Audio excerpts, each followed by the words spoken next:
అది దేవుని చేత అభిషేకించబడి దాని సుగుణాలను మార్చుకున్నది. హల్లెలూయా, హల్లెలూయా. ప్రతి మనిషి జీవించుచున్నాడు. ప్రతి మనిషిలో దేవుడు ఊదినటువంటి ఊపిరే ఉంది. కానీ ఒక మనిషి పరిమళిస్తూ ఉన్నాడు, ఒక మనిషి పరిమళం లేని స్థితిలో ఉన్నాడు. ఎందుకంటే ఆయన జీవించేటటువంటి విధానమే అతని జీవిత చరిత్రను మారుస్తుంది. హల్లెలూయా.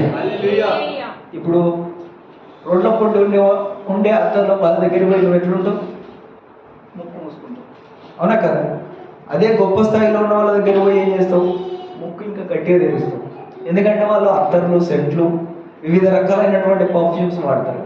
అంటే వారి జీవన శైలి ఏ విధంగా ఉంది?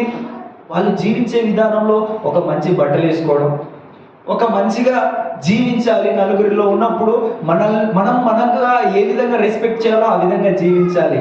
మనల్ని మనం పరిశుభ్రంగా ఉంచుకోవాలి. అదే రోడ్డు పక్కన ఉండేటోడు నాకు పూట అన్నం దొరికితే చావురా బాబు అన్నట్టు స్నానం లేదు, జపం లేదు అన్నట్టు జీవిస్తాడు, అవునా కదా?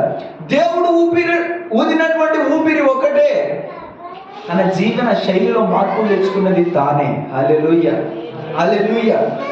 చాలా మంది మాట్లాడతారు కదా, ఒకవేళ మంచిగా ఉంటే మరి వాళ్ళు ఎందుకు అడుక్కొని తింటున్నారంటే, చాలా మంది పిచ్చోళ్ళు అయిన వాళ్ళు ఎందుకు పిచ్చోళ్ళు అయినట్టు?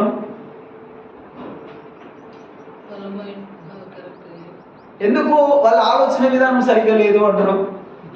ఒక విధమైనటువంటి ప్రెషర్, ఒక విధమైనటువంటి ఒత్తిడి వాళ్ళు అనుభవించి ఏమైనట్టు వారి యొక్క ఆలోచన విధానము, వారి జీవన శైలి ఏమైంది? ఒత్తిడికి గురై ఏ విధంగా జీవించాలో మర్చిపోయారు, ఏ విధంగా బ్రతకాలో మర్చిపోయారు, ఏ విధంగా నడుచుకోవాలో మర్చిపోయారు.